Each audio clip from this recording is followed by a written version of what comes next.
ಕೇಸರಿ ಮನೆಯೊಂದು 3 ಬಾಗಿಲು ವಕ್ಫ್ ವಿರೋಧಿಸಿ ರಾಜ್ಯ ಪ್ರವಾಸ ಹೊರಟ ಯತ್ನಾಳ್ ಟೀಮ್. ವಿಜೇಂದ್ರರಿಂದ 3 ತಂಡ ರಚನೆ.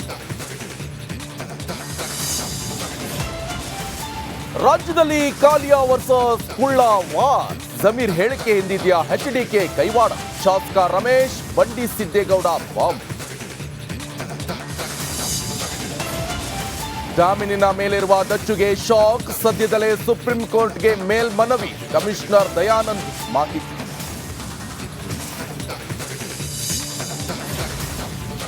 ಸಿಬ್ಬಂದಿಗೆ ಕಿರುಕುಳ ಕೊಡ್ತಿದ್ದ ಅಧಿಕಾರಿ ಎತ್ತಂಗಡಿ. ಬೆಳಗಾವಿಯಿಂದ ಬೆಂಗಳೂರಿಗೆ ಶಿವಪ್ರಿಯಾ ಟ್ರಾನ್ಸ್ಫರ್.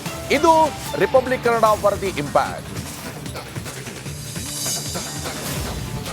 ಜಮಖಂಡಿ ನಗರದ ಹೊರವಲಯದಲ್ಲಿ ಮೊಸಳೆ ಪ್ರತ್ಯಕ್ಷ. ದೈತ್ಯ ಮೊಸಳೆ ಕಂಡು ಸ್ಥಳೀಯರು ಶಾಕ್. ಅರಣ್ಯ ಸಿಬ್ಬಂದಿಯಿಂದ ರಕ್ಷಣಾ ಕಾರ್ಯಾಚರಣೆ.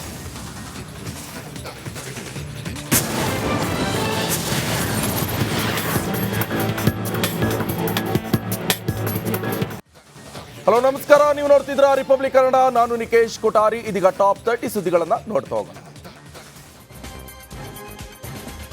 ರಾಜ್ಯ ಬಿಜೆಪಿಯಲ್ಲಿ ಅಸಮಾಧಾನ ಹಾಗೆ ಭಿನ್ನಮತ, ಒಳಬೇಗುದಿ ದಗದಗಿಸ್ತಾ ಇದೆ. ವಿಜೇಂದ್ರ ವಿರುದ್ಧ ಸೆಟೆದು ನಿಂತಿರುವಂತ ಯತ್ನಾಳ್ ಹಾಗೆ ರಮೇಶ್ ಜಾರಕಿಹೊಳಿ ಟೀಮ್ ವಕ್ಫ್ ಬೋರ್ಡ್ ವಿರುದ್ಧ ರಾಜ್ಯಾದ್ಯಂತ ಪ್ರವಾಸ ಮಾಡಲು ಈಗ ಸಜ್ಜಾಗಿದೆ.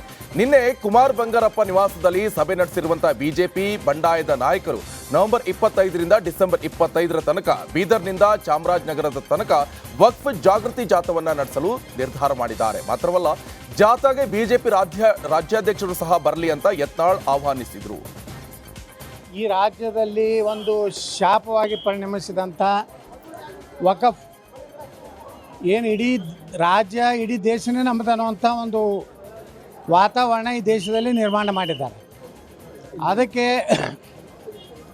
ನಾವೊಂದು ಸಮಿತಿಯನ್ನು ಮಾಡಿಕೊಂಡು ಬೀದರ್ನಿಂದ ನಾಳೆ 25ನೇ ತಾರೀಕಿಗೆ ವಕಫ್ ಜಾಗೃತಿಯನ್ನು ಮಾಡುತ್ತಾ ವಕಫ್ ಅನ್ನುವಂಥ ಒಂದು ಕರಾಳ ಶಾಸನ ಬಗ್ಗೆ ಜನರಲ್ಲಿ ಜಾಗೃತಿ ಮೂಡಿಸೋದ್ರ ಮೂಲಕ ಈ ರಾಜ್ಯದ ರೈತರು, ಮಠ ಮಂದಿರಗಳು, ದೇವಸ್ಥಾನಗಳು ಮತ್ತು ಸರ್ಕಾರಿ ಭೂಮಿ, ಇವತ್ತು ವಿಧಾನಸೌಧನೂ ಅವ್ರದ್ದೇ ಇರ್ತಾರೆ, ಮೆಜೆಸ್ಟಿಕ್ನೂ ಅವ್ರದ್ದೇ ಇರ್ತಾರೆ, ಚಾಲುಕ್ಯರು ಹೊಯ್ಸಳರ ಕಾಲದಲ್ಲಿ ಕಟ್ಟಿದಂಥ ದೇವಸ್ಥಾನಗಳು ವಕಫ್ ಅತ್ತಾರೆ. ಅದರ ವಿರುದ್ಧ ಒಂದು ಜನಾಂದೋಲನವನ್ನು ರಚಿಸಬೇಕಂತ ಹೇಳಿ ಇವತ್ತು ಬೆಳಗ್ಗೆ ನಾವು ರಮೇಶ್ ಜಾರಕಿಹೊಳಿ ಅವರು, ಕುಮಾರ್ ಬಂಗಾರಪ್ಪ ಅವರು, ಅರವಿಂದ್ ಲಿಂಬಾವಳಿ ಅವರು, GM ಸಿದ್ದೇಶ್ ಅವರು, ಚಂದ್ರಪ್ಪನವರು, BP ಹರೀಶ್ ಅವರು ಒಂದು 11 ಜನ ತಂಡ ಮಾಡಿಕೊಂಡು ಬೀದರ್ನಿಂದ ಚಾಮರಾಜನಗರವರೆಗೆ ಏನು ನವೆಂಬರ್ 25ರಿಂದ ಡಿಸೆಂಬರ್ 25ರವರೆಗೆ ಒಂದು ಜಾಗೃತಿ ಅಭಿಯಾನ ಮಾಡಬೇಕು. ಕೊನೆಗೆ ಇನ್ನು ಬಿಜೆಪಿಯ ಭಿನ್ನಮತೀಯ ನಾಯಕರು ನಡೆಸ್ತಾ ಇರುವಂತಹ ವಕ್ಫ್ ಜಾಥಾಗೆ ಕಡಿವಾಣ ಹಾಕಲು ಬಿಜೆಪಿ ರಾಜ್ಯಾಧ್ಯಕ್ಷ BY ವಿಜೇಂದ್ರ ಮುಂದಾಗಿದ್ದಾರೆ.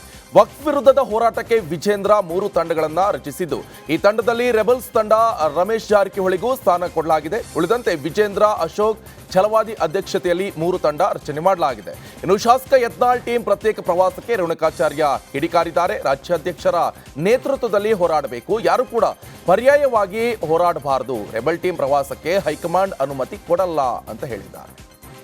ಅಧಿಕೃತವಾಗಿ ರಾಜ್ಯದ ಅಧ್ಯಕ್ಷರು ಏನು ಅಂತಿಮವಾಗಿ ತೀರ್ಮಾನ ತಗೊಳ್ತಾರೆ ಆ ತೀರ್ಮಾನಕ್ಕೆ ನಾವೆಲ್ಲ ಬದ್ಧರಾಗಿರಬೇಕು.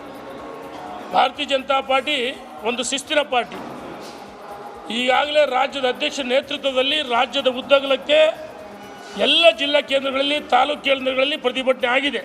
ರಾಜ್ಯದ ಅಧ್ಯಕ್ಷರು ಅಧಿಕೃತವಾಗಿ ಪ್ರವಾಸ ಮಾಡ್ತಾರೆ.